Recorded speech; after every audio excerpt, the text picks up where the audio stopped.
Halo semuanya, kali ini kita bakal ngobrolin sesuatu yang fundamental banget, yaitu tentang beriman kepada para rasul Allah. Ini bukan cuma pelajaran sejarah loh, tapi ini soal panduan hidup, tentang karakter, dan teladan yang relevan banget buat kita sekarang. Oke, yuk langsung kita mulai. Pernah nggak sih kepikiran di tengah semua kesibukan dan keramaian dunia ini, gimana caranya ya petunjuk dari Tuhan itu bisa sampai ke kita? Pertanyaan besar ini, jawabannya ada di inti pembahasan kita hari ini. Nah, jawabannya itu adalah para utusan Tuhan.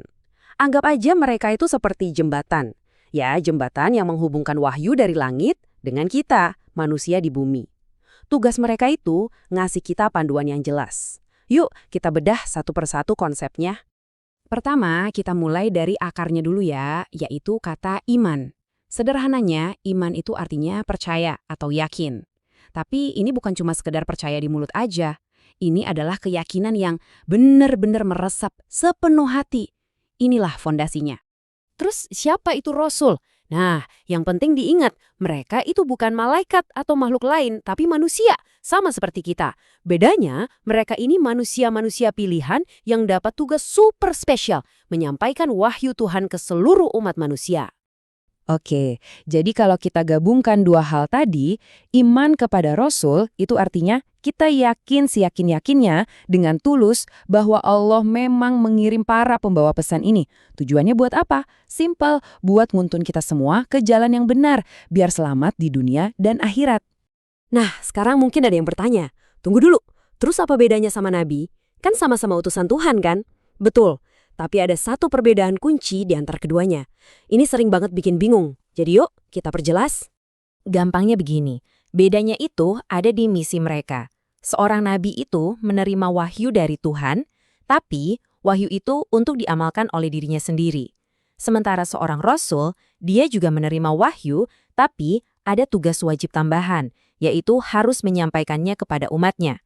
Jadi, cakupan misinya jauh lebih luas. Kalimat ini nih, rangkuman paling pasnya. Coba kita pikirkan logikanya. Karena seorang rasul harus menyampaikan pesan, dia pasti menerima pesan itu untuk dirinya dulu kan? Nah, itu yang bikin dia otomatis jadi nabi juga. Tapi sebaliknya, seorang nabi yang menerima wahyu untuk dirinya sendiri belum tentu dapat perintah untuk menyebarkannya. Makanya, nggak setiap nabi itu adalah rasul. Kunci banget ini untuk diingat.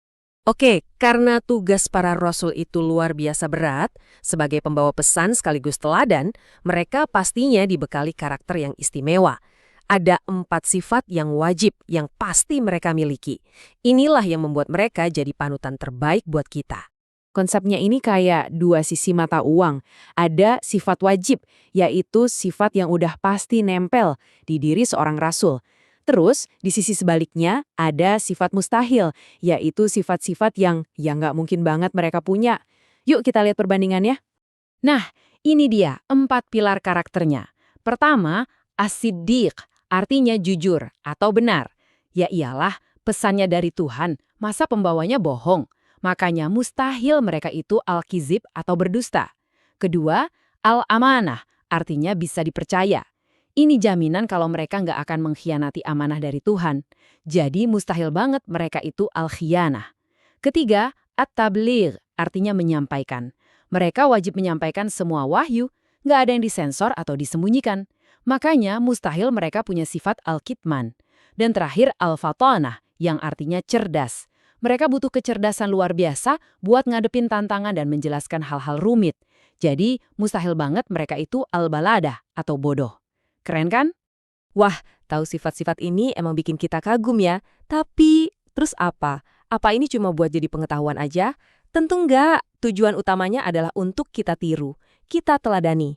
Yuk, sekarang kita fokus ke satu sifat yang paling dasar tapi paling kuat.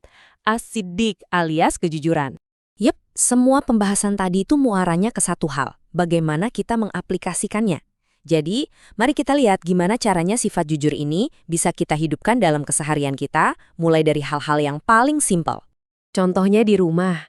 Jujur itu artinya kalau kita bikin salah, ya berani ngaku ke orang tua, bukan malah nyari-nyari alasan. Kalau di sekolah, wah ini jelas banget. Jujur itu artinya nggak nyontek pas ujian, ngerjain tugas sendiri. Hal-hal kecil kayak gini, tapi ini adalah cerminan dari sifat as-siddiq. Dan pastinya nggak berhenti di situ. Di lingkungan yang lebih luas, di masyarakat, jujur itu bentuknya bisa macam-macam.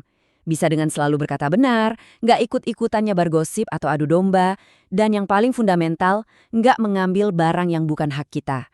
Inilah yang membangun kepercayaan di antara kita semua. Oke, kita udah lihat betapa pentingnya kejujuran sebagai fondasi.